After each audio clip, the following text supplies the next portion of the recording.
And we are live on the Red Pill News. Put your hands together for your host, me, your Red Pill host. Hosting Red Pill, hoster, the hoster with the moster, god damn it. The Red Pill News, take the red pill, take the red pill, take the red pill. So,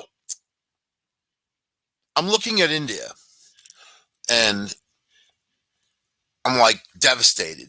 Like, man, oh man.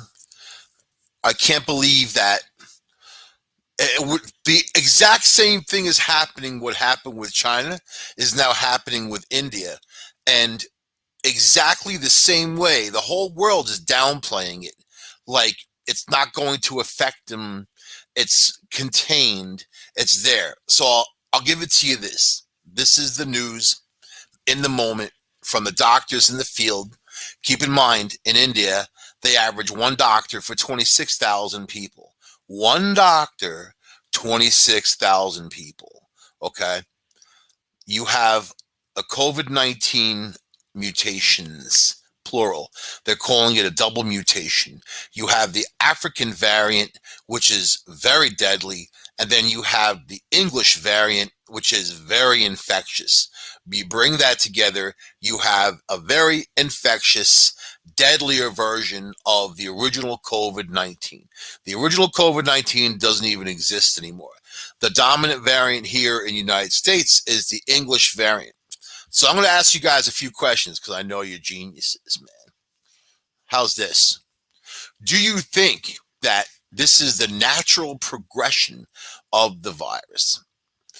That it's not restricted to an area, even though they named variants from certain places, but as I'm seeing these mutations grow, and there's a case in Boston that I refer to often of a guy who's been in the hospital, has had COVID for like 10 months now, since last year, way back, who is immune compromised. So he himself has had 20 mutations in his body of COVID-19. The virus, and then all these doctors say the same thing. That's not normal for a coronavirus. It's not normal for these things to mutate like that, maybe once or twice in the course of its lifetime. So you have the super infectious virus that's out there that is just getting into people's bodies, replicating in their cells. Why this mutation? This is the mutation that's so dangerous, right? So you have deadlier, more infectious mutation, but the mutation is using antibodies as a Trojan horse getting past the healthy cells like the one in Brazil. So here you have your immune system, right? You get the vaccine. The vaccine boosts your immune system. They've actually said that if you get the one with the 2 doses, the first dose weakens your immune system for the month before you get the second dose. This is what the CDC has just said. This is what the World Health Organization says. As you know, they're getting information daily, minute by minute, literally. You don't have 10 years of trials to go through, the vaccine and what it's going to do and what if it can help, and nothing. You just have the emergency use action on the vaccine, which is why we're able to use it, and I think that you might have a better chance of fighting the mutation with the vaccine than without the vaccine. But they're putting it in about, they think, and this is coming from the companies, that maybe 63% is the magic number of protection against these mutations, but they don't know. And it's important that if you don't know something, you don't give an answer. You can give what you think can happen, an idea, hypothesis of something, but not an answer. I can't give you an answer on something I don't know. If I don't know, I don't know. If you ask me something and I don't know, I'm going to say, I don't know. I know, no clue until I know. Until I research it and find out and see what's going on, then you might know something, right? Anyway, I feel like the psychic side of me, a long time ago, not even a long time ago, a few weeks back, you know, we were actually all on the air. Me, Joe Montaldo, you know, Dell, Laura Lee, everybody, Laura Lee. We were all on the air, and I felt like you were talking about this thing. I said I felt like this thing was coming. Like I felt a sweeping to the point where I even like started watching videos of like tsunamis and whatever. You know, that's like my entertainment on YouTube. I don't watch TV anymore. There's nothing on. Television has nothing for me. It's all just bunch of poop, you know, designed to control you basically, and kind of set you into this pattern in life that the machine wants, but not good for your own personal growth and soul, is it? It's just somebody else's idea, and then it's ultimately to sell a hamburger to you, or some meds or something. You know, all these commercials, what they geared up for to do. So yeah. And I know there's advertising on YouTube. I can control that more, and you don't get bombarded with these drug ads and whatever. You see people's horrible skin conditions, or they got to hear about their you know, Crohn's disease, stuff I don't want to hear about. I'm trying to eat a roast beef sandwich here. I want to hear about your Crohn's. You know, I hear about your irritable bowel syndrome. Yeah, I want to think about that while I'm trying to eat my hot fudge sundae. Not. How dare you invade my space with your gross tellings, you know? Or look at my skin condition. I like it when they're like, I took this pill that cleared up my skin, but then they got to pull up the picture of what their skin looked like before. I don't want to know. And I didn't ask for it either. It's just on the TV in my house. And there it is. It's the channel that does it. It's offensive, man. Anyway, that's the stuff that's going on these days. Why I can't watch television. So I watch like YouTube stuff, and there's a lot of cool stuff on YouTube. There are people who actually try to develop, you know, cool content, and it's natural. It's natural until it gets to a point where it's not natural. And it comes down to your attention. I mean, really, these television companies are going to the wayside if they're not they don't have any skin in the game, like a Netflix or something, or an Amazon, you know, who has their own content and also plays other content. I'd rather deal with that. It's like I was going through my mom's bills and her cable bill, and she constantly said she wants to lower it down, and you know, told her that there's all kinds of ways of doing it, but really, if you want to have any decent channels on cable, they make you pay big bucks. She's paying $178 a month, right? Just so she could watch like the Oprah thing and a couple channels, and Weather Channel, and the local news channels, right?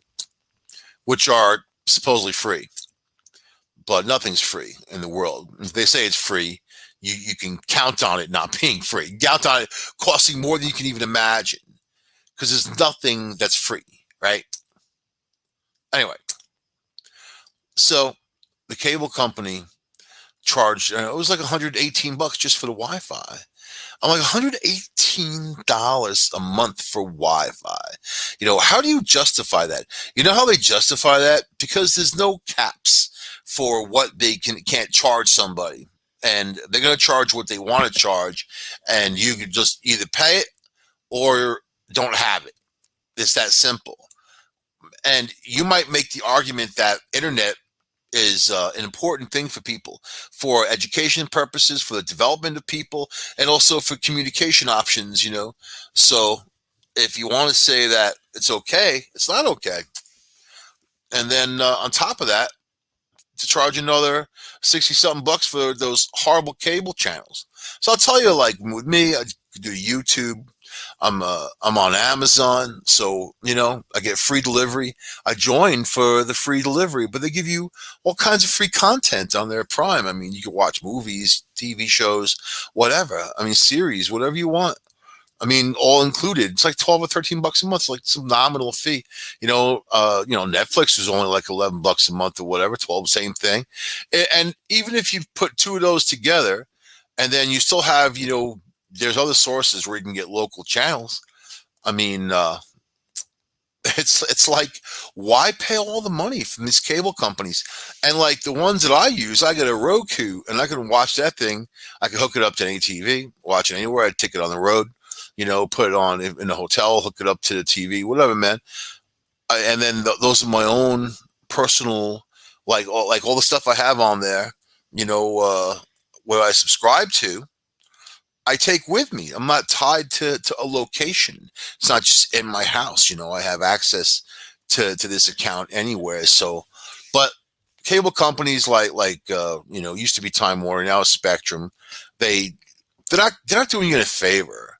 They're losing the game. Now you have all these telephone companies installing 100 by 100 fiber optics in your home, which is way better than a Time Warner cable, or a Spectrum, I should say, can compete with, when it comes to upload download speeds, right?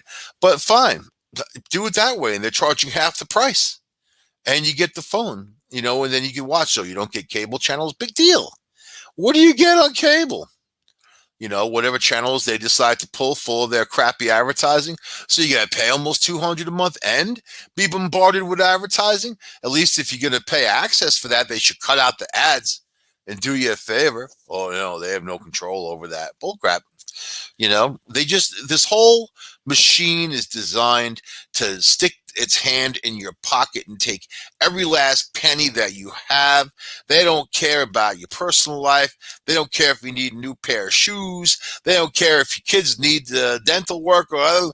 Only thing they care about is taking your money, and they will do it, and they don't care. Then they will disconnect you if you don't pay. You're a little bit late, they'll shut that thing right down.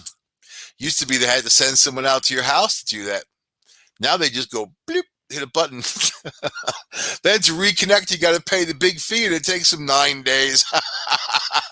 We'll reconnect you, but it'll take 9 days. Well, you just shut me off in one button. Shut up if you want your connection. But now they're losing power because people are doing other stuff. I also have my own hotspot where I pay 49 bucks a month for 20 gigabytes of high speed, and then it throttles down 1 gigabyte or 1G lower, which is fine because I'm able to do video conferencing and whatever. I'm able to watch movies and do whatever. So 49 bucks a month, basically unlimited internet, right? And anywhere I can go 80 miles an hour down the road and have my laptop running and do that, whatever, it doesn't matter. So that's the new thing. And it uses utility towers. So it connects to any tower around. Works in 130 countries. How's that? And it's my own personal private a VPN, a virtual private network. And I can, if I want to dial into the server in New York, I can appear that I'm in New York. I could be in Bangladesh, anywhere in the world. So it gives you layers and layers and layers of protection. That a hotel doesn't give you, certainly other places on the road. If you think that when you pipe into a Wi-Fi that it's private, you're nuts. They can see right into your system, and then see what you're viewing. So especially if they can run a keylogger on you. But whatever, we don't have time to talk about that. We were talking about India, and I felt that feeling. I'm watching them burn these bodies on TV, piles and piles and piles of them. And I know that, you're not supposed to breathe that smoke. And I mean, I said over a year ago, who's to say that people can't get COVID from smoke? Then back in January, the CDC said that people who smoke cigarettes could easily give somebody else the virus, as the virus could ride from their mouth, their infectious mouth, on the smoke into your mouth, up in your nostrils, right? Wow. Pretty intense thing to fighting something like this. And obviously it's made its foothold.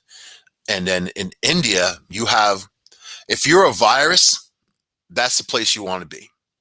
You want to be in a place that's dirty, that's dense, that, you know, people live multiple in a house, in an apartment, a room.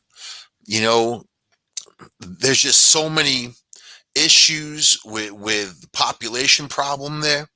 You know, so just dense, thick populations. Then COVID hit, and it changed all of their industry around. You know, because obviously their economy shut down, part of it.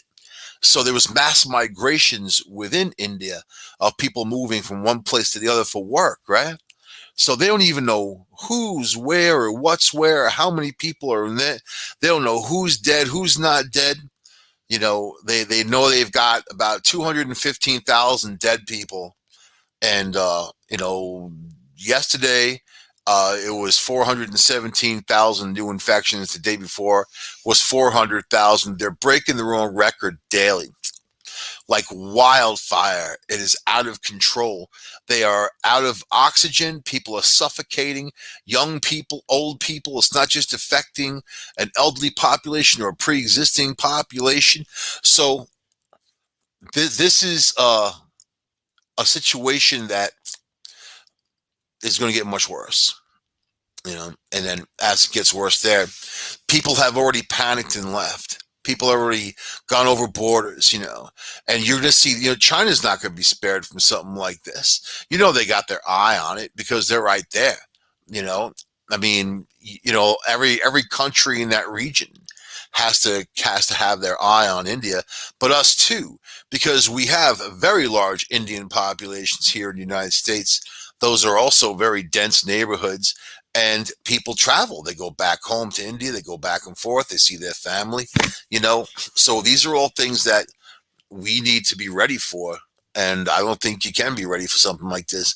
So I'm putting it at 2 to 3 weeks that we're going to start seeing that real trend, and and then, you know, who knows after that. I mean, we've done a pretty good job here in the U.S.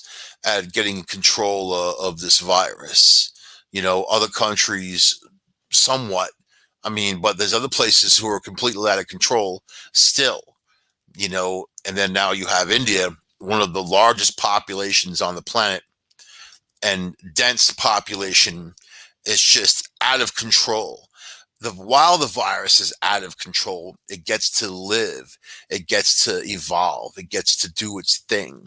You know, people say that it doesn't have an intelligence. People say that it's not even alive since it's a virus. It is alive because it lives in your cells. It hosts, you know, it's an infection. It's a virus. It gets in your cells and replicates from one to the other, to the other, to the other. So it wants to live. It wants to mutate. It wants to survive.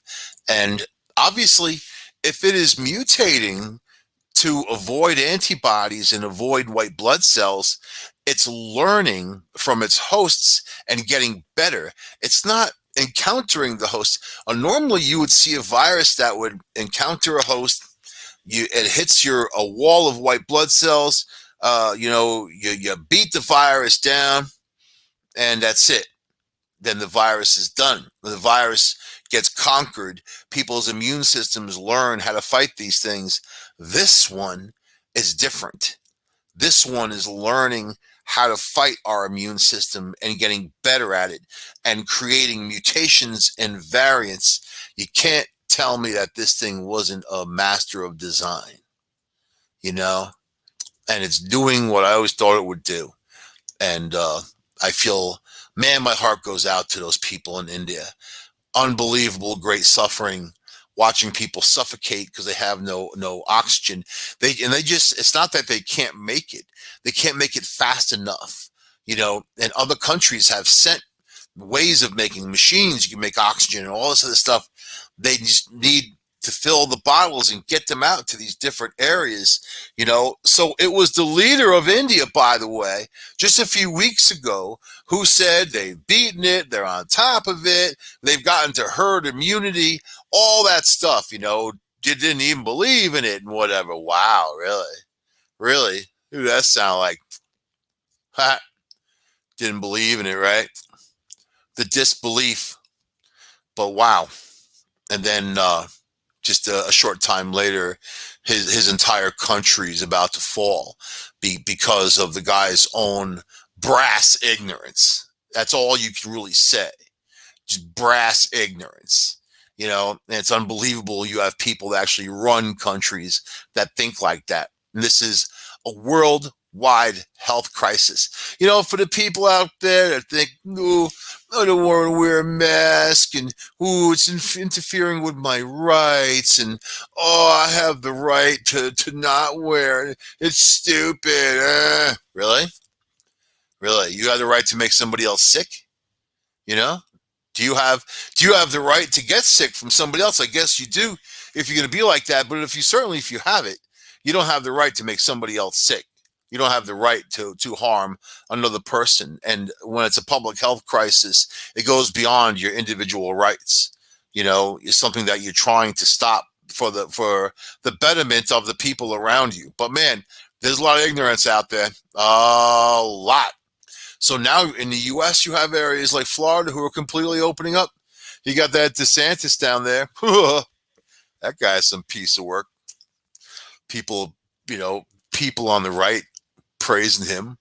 And when I listen to him talk, when I look at him, I just feel like he's just this horrible used car salesman, Not to hurt any used car salesman out there. People do need used cars. Let's just say snake oil salesman, or worst possible person. You know who he reminds me of? He's not fat like him, but he reminds me of him. This guy, Boss Hogg, on the Dukes of Hazzard, a television show here in the United States back in the day. Awesome TV show. Oh, Catherine Box legs, man. Beautiful, beautiful. Fast cars. People, rebel flag on the top. Nobody was offended. Now the shows are gone to the wayside. But yeah, the sinister guy in the county who was like the guy who paid off the sheriff and everybody else, and basically he was the dirtiest dude on the block. That's what DeSantis, his energy comes off like that. I'll just say that. And then other people are like, well, he went to Harvard. Like, what is that supposed to mean to me? Is that a pass in life that he went to Harvard? I think that's even more of a reason to keep an eye on someone. They went to Harvard, They still have Elizabeth Warren listed as the first biracial student in their law school. First female biracial student, because she listed herself as a Native American. And now we all know that she's not Native American. But they still haven't taken that down yet, which shows you how full of it they are. But you know this world, or maybe you don't know the world. I'll tell you what the world is. You pay as you go, It's a system of payment. It's a system of being in debt to someone, something, somewhere, someone, anything. I know I said someone twice. If you want to control people, you control them through debt. Used to be people could have their own land, house. You go out and work, on your land. You grow your own food. You go hunt. People live very simply, right? And times change. For some people still live like that in some places, but not for free. Now you pay property taxes. You pay all kinds of taxes. There's a tax for everything. At some point, sometimes 2 or 3 taxes involved in certain things, So I like to avoid paying taxes when I don't have to pay taxes. And I loved the internet the first several years where you're able to buy stuff through eBay and you buy things around the way with, tax free. You're dealing with other states. They have different laws, like in New York. Most of the counties in New York charge a tax for clothing, a tax for appliances like refrigerators and things like that. Other states, Pennsylvania, has no tax for appliances, which is civilized because if it's refrigerators a necessity. If you're talking about a luxury boat, sure, put taxes on it, But if you're talking about necessity, washer, dryer, dishwasher, necessity, that's something that shouldn't be taxed. And clothing is a necessity unless you live in a nudist camp, you know what I mean? But not everybody does, and not everybody can, and not everybody should, obviously. So it really comes down to what we allow the government to do to us. So like looking for a place to live, you realize apartments, no matter where, If you're looking for a 1 bedroom or 2 bedroom apartment, you're going to pay from $1,500 a month to $2,500 a month. A month, that's a lot of money. If you're a single person, you have to make some pretty decent money to pay that, you know, and have anything left over to live, right? Especially if you got a car payment or something like that. But it's a payment. It's another payment. It's another payment.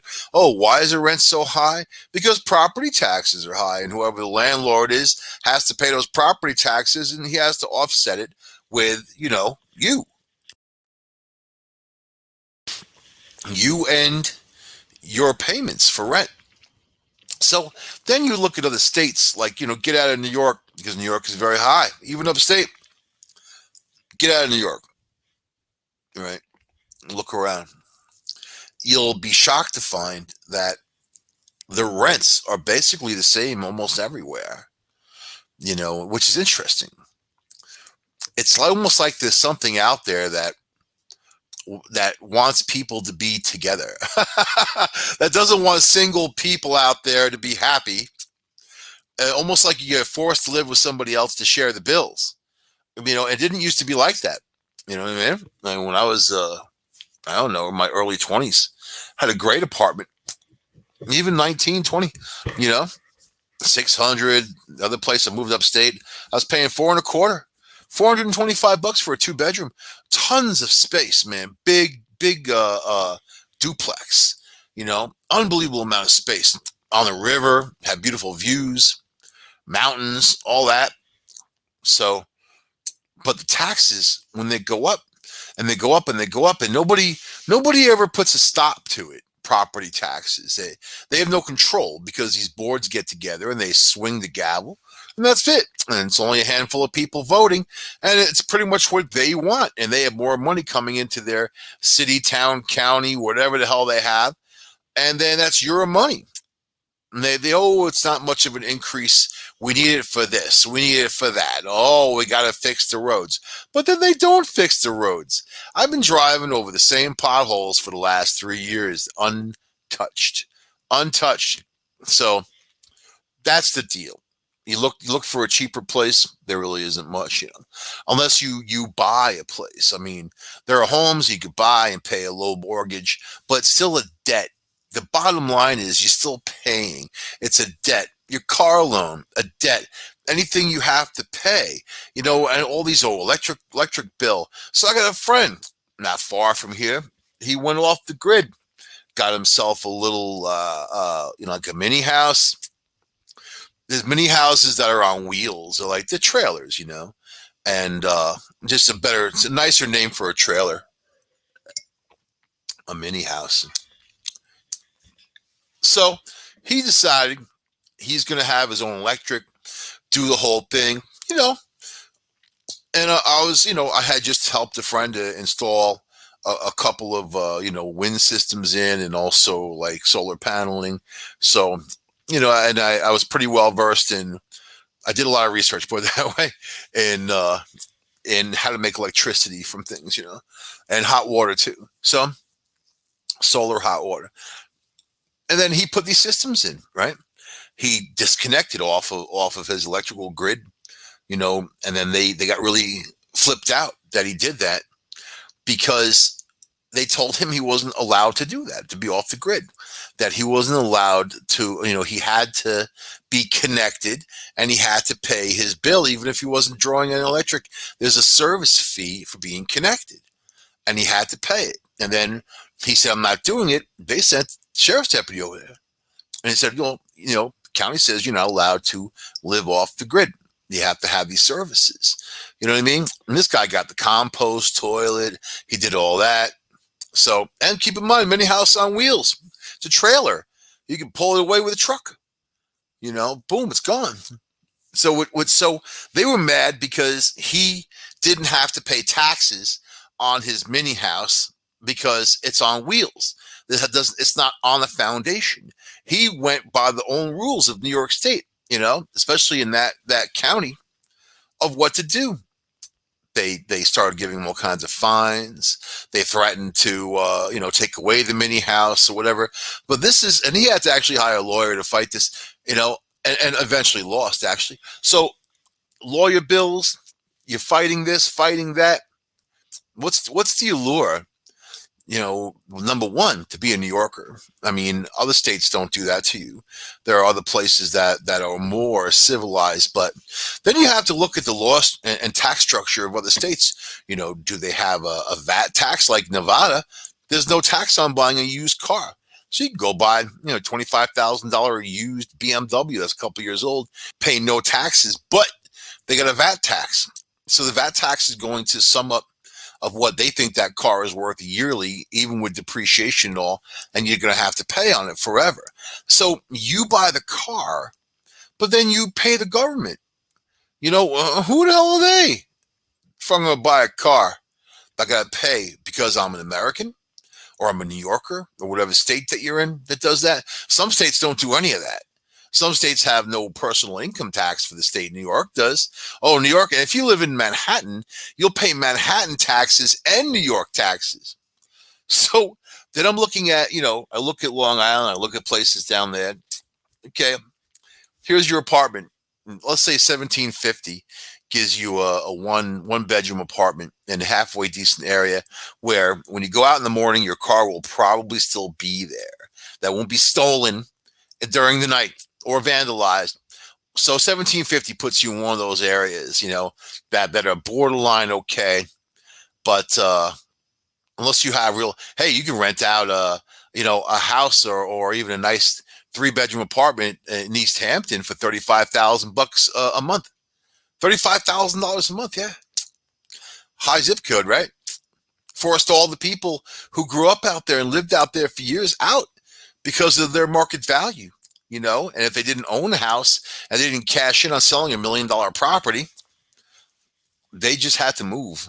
And that's what politicians say you have to do, because we're going to charge this amount of taxes for these properties. We're going to make this money. They're going to make money. They don't care about you. They say you need more affordable housing. You hear politicians say that all the time. More affordable housing. We need, they say it, but then they don't do it. We need more affordable housing. No, they're really saying we need you to move into bad neighborhoods, because the good neighborhoods are too expensive for medium income people to live. They can't afford the taxes. It's not that the houses are too expensive. It's the taxes, right? I was looking at this beautiful home up in Warwick, New York, not far from the city. We got a nice train. They got a ghost train that people see once in a while that pull through there. They even see the passengers looking out the window. Imagine that when you're having your morning coffee waiting for the train. But there's some houses that were in an affordable realm, but yet the taxes were $25,000 and $30,000 a year. Taxes. It's like $25,000 or $30,000 a year that you're going to pay the government for the right to live there in that particular town. And this is legal. Why? And you don't see that what they do is just create bubbles of wealth. So the wealthy people move to those places and the middle class can't afford it. And, forget about the poor. The poor are just stuck in cockroach infested dungeons, and, oh no, look at Brooklyn and Queens. You got Alexandria Ocasio-Cortez making your lives better every day, right? All I see her out there is begging for stuff and Democrats laughing in her little green stick face, man. Her little naive, little tiny face. We don't need you anymore. That was when Trump was in there. We needed you to go after him, to make him look like the pig that he is. Just amplify the pigarity of Trump. And that's what she did. She went to the border looking all hot, dressed in white, crying for the children. I'm crying for the children who are suffering. In there, crying.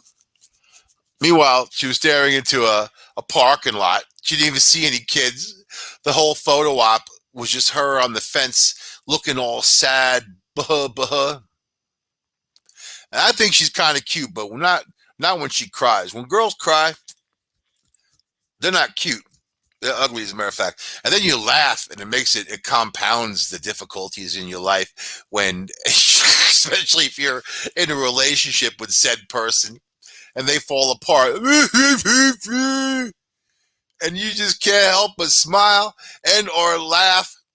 Gotta put your hand over your face because they look so ridiculously stupid.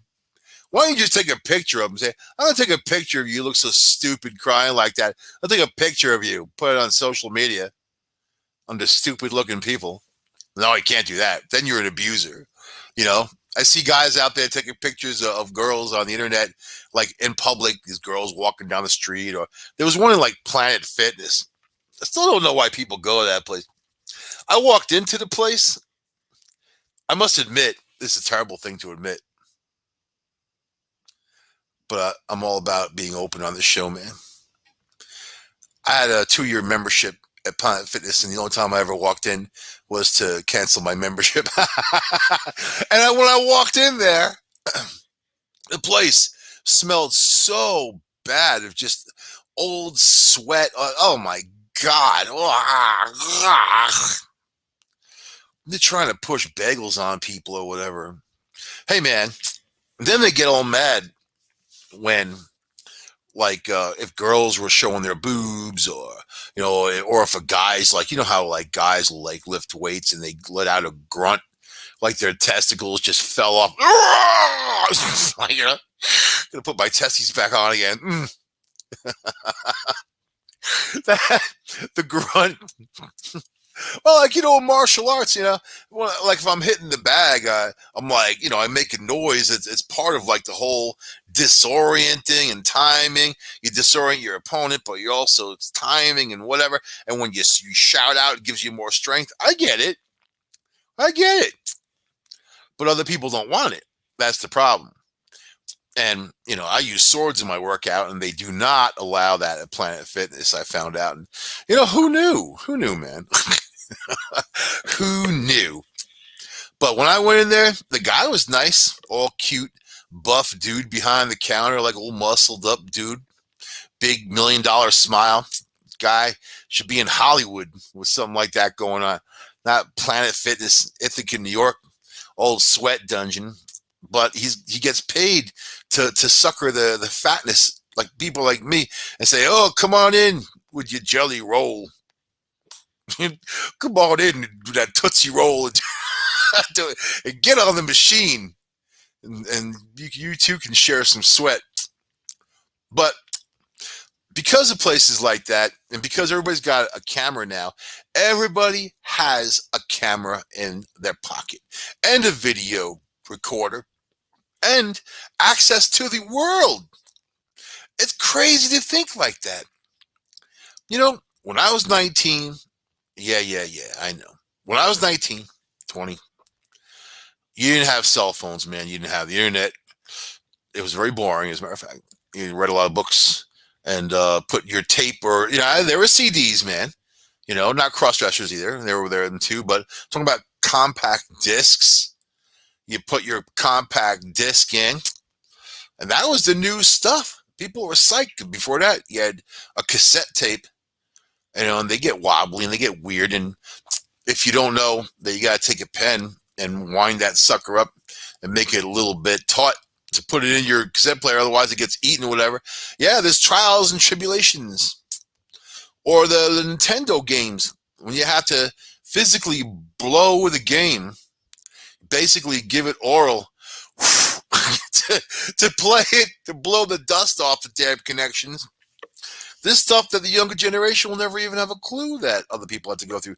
But I'm just saying that it was a era of not having to be in touch with everybody all the time, not being constantly under the gun with information, not being bombarded with all kinds of ads every which way.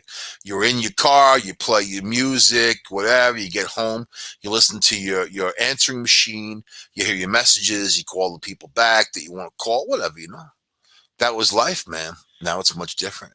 And because it's much different, I think people, they don't know where they are. The technology's grown so fast. I mean, like I said, you've got a camera, a video recorder, and a way of getting out to the world in your pocket. You can go live broadcast, and then people will watch. If it's interesting or if something crazy, people will watch it.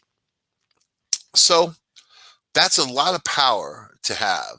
Then you get the guys out there who just can't control themselves. They see a good-looking girl. Back in the day, they would take a mental image, go home and relieve themselves thinking of that. Now they take a picture. They go home and look at their phone, hold their phone in one hand, and then boom, boom. So the girls call them creeps. You creep. Creep is now the new word for men. Creep.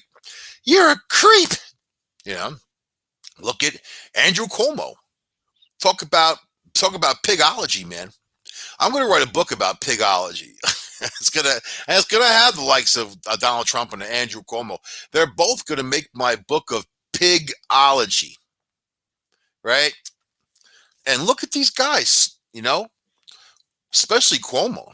Now, I'm not going anywhere. Now, he talks. I just watched him again the other day.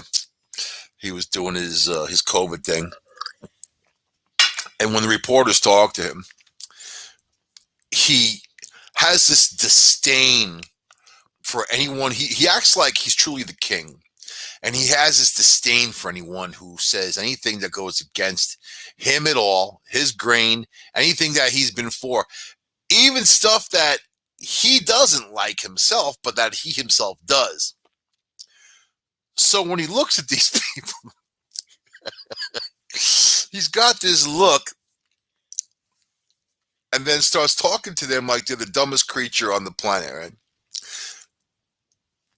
As I answered before, you were not listening. I will say it again so you can understand. I am not going anywhere. I am not resigning.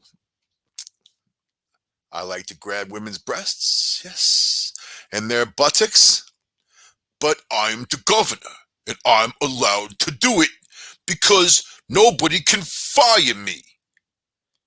That's it. Now put your testicles back in and get out of here, you freak. That's Cuomo. This is the big Democrat.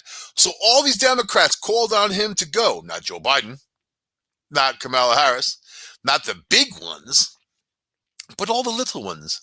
All the little Smurfs that are in Smurftown are looking at Cuomo saying, you really need to step down. Oh, then you have the Democrats who said, if, just one more woman comes forward and says that he molested them or something, he's got to go. Yeah. That one came forward. Oh, 6 more. Another 8. 10. Oh, they come out of the woodwork, don't they? You know why? Because women love to play that victim role too, whether they're a victim or not, because they get the attention. It's attention, man. I'm a victim. Kids do the same thing. And kids, oh, I hurt my hand. Oh, go buy me something. Yeah, great. Who's the victim? So back in the day, a guy would kiss a woman's hand. They would comment, you're very beautiful. Let's go out or whatever. Now you can't say anything to anybody that they're offended. But that's wrong. Because I talk to women. I know women. And women tell me things. You know what they say? I can't tell you because that was in private, man. No, you know what they say? They say they like it when a man hits on them. They like it when a guy, says that they liked him or whatever. You see it on Facebook, though, like to be a girl out there and put a picture of herself. And there's no less than 112 dudes who are like, you're so beautiful. Oh, man, you're so beautiful. Those guys are the dumbest creatures on the planet, man. Those are the guys that Cuomo's talking to. If you knew women like I do, you wouldn't be saying that. on Facebook. Hey, Andrew. Andy. So, what a world, man. Am I for him or am I against him? There's part of me that actually likes to freak, but I don't know what part of me that is. It's probably the bad part of me. sometimes I have to even things out, It's not easy being me. Sometimes, like he's not so bad, but which part of me? Is that the little devil over here on this shoulder, or is that the angel on the other shoulder? I don't know. I'm going to have a conference later on with those two and see where I stand on Cuomo. I know that he lied about the elderly people. Then he came out and said that he lied to protect the truth. He lied.